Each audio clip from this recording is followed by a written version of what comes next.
Menurut tradisi, suatu saat Hatthagata melakukan perjalanan dari Sawati ke Magadha.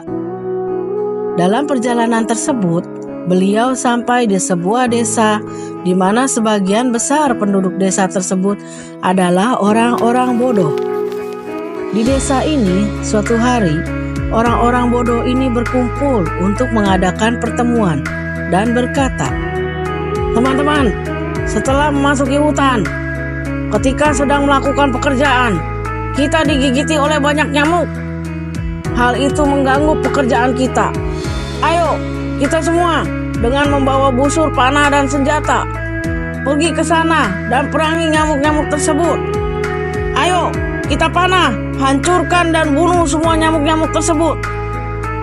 Setelah mendiskusikannya, mereka pun pergi ke hutan dan berseru, "Kita akan panah para nyamuk."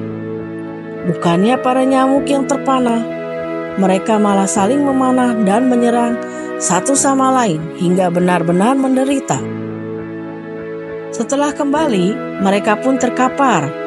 Sebagian di tepi desa, sebagian di tengah desa, dan sebagian lagi di gerbang desa.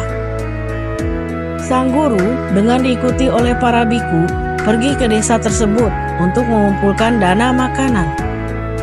Para penduduk yang bijaksana, sisanya di luar yang bodoh, setelah melihat Sang Bagawa, mereka mendirikan tenda di dekat gerbang desa.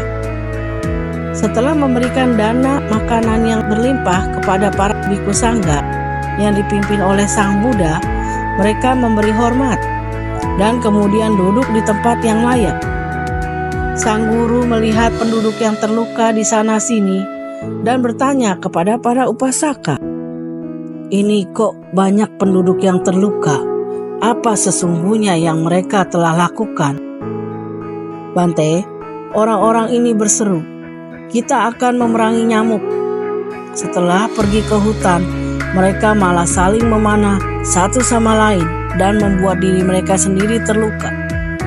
Kemudian sang guru berkata, "Bukan hanya sekarang orang-orang bodoh berseru, 'Kita akan menyerang para nyamuk,' tetapi malah menyerang diri mereka sendiri.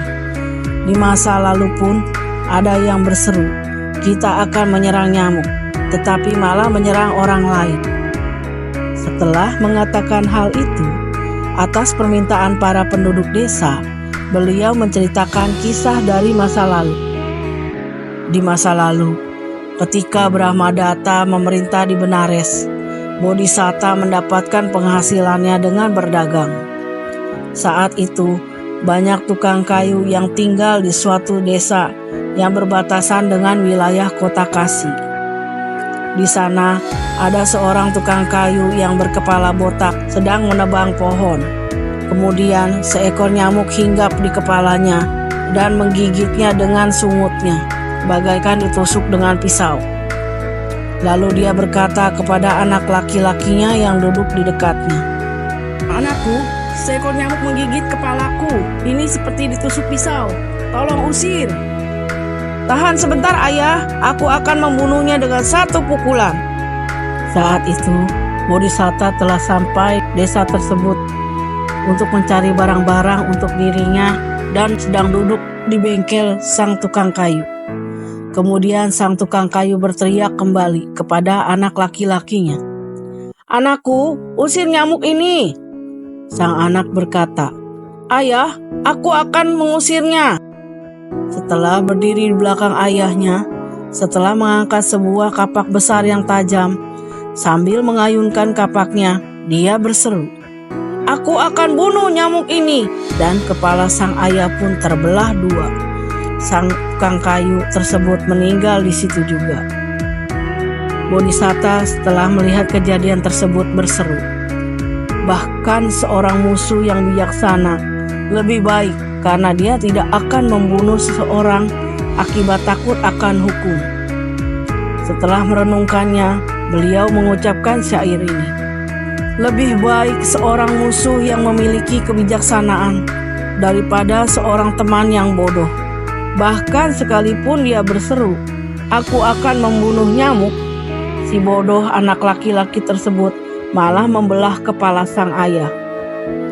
Setelah mengucapkan syair tersebut, Bodhisatta pun bangkit dari duduknya dan pergi. Setelah meninggal, beliau melanjutkan perjalanan hidupnya sesuai dengan perbuatannya. Sedangkan sang tukang kayu, jenazahnya diurus oleh para sanak saudaranya.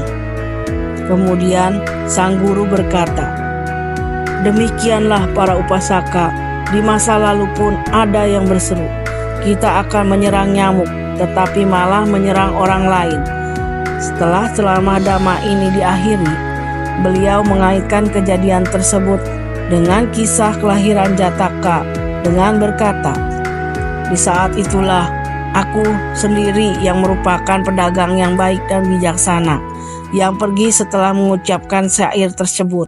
Moral cerita, kebodohan sangatlah berbahaya. Hal ini bukan hanya dapat membawa kerugian dan penderitaan bagi diri sendiri, tetapi juga penderitaan bagi orang lain. Oleh karena itu, selagi memiliki kesempatan untuk belajar, timbalah ilmu setinggi-tingginya, khususnya untuk meraih pengetahuan dan kebijaksanaan tentang Dhamma mulia ini.